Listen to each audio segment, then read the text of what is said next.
Good afternoon, committee members. Thank you. My name is Stephen Kloutman of Hanson.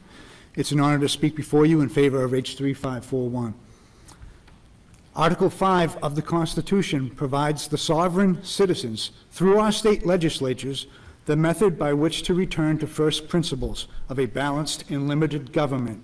Put crudely, Article 5 is the break glass in case of emergency option for the states. We are in such an emergency. Article 5 outlines two methods for amending the Constitution. The second is our focus. It states that Congress, quote, on the application of the legislatures of 2/3 of the several states, shall call a convention for proposing amendments, end quotes. Years prior to the Constitutional Convention of 1787, Virginia delegate Colonel George Mason had written the initial draft of the Virginia Declaration of Rights, the first document in history that recognized the rights of the individual citizen as sovereign.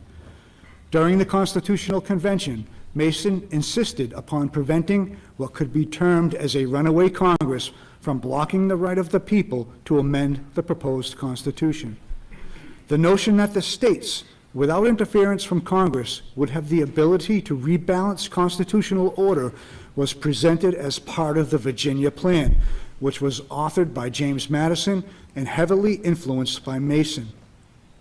John Adams would echo this vital emphasis on balance in the construction of the federal government in his work, Defense of the Constitution, to which this document will later refer.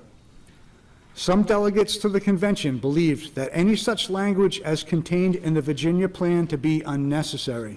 However, as Madison noted, quote, Colonel Mason urged the necessity of such a provision. The plan now to be formed will certainly be defective, as the Confederation has been found on trial to be. Amendments will therefore be necessary, and it will be better to provide for them in an easy, regular, and constitutional way than to trust chance and violence. It would be improper to require the consent of the national legislature because they may abuse their power and refuse their consent on that very account, end quote. Mason, ever skeptical of overarching centralized power and all too familiar with the temptation of mortal men when met with wielding such power, would not be moved. He emphatically asked, why would a central government that becomes tyrannical ever propose legislation or amendments to restrain its tyranny? I thank the committee for its time, and I urgently ask for your support of H3541.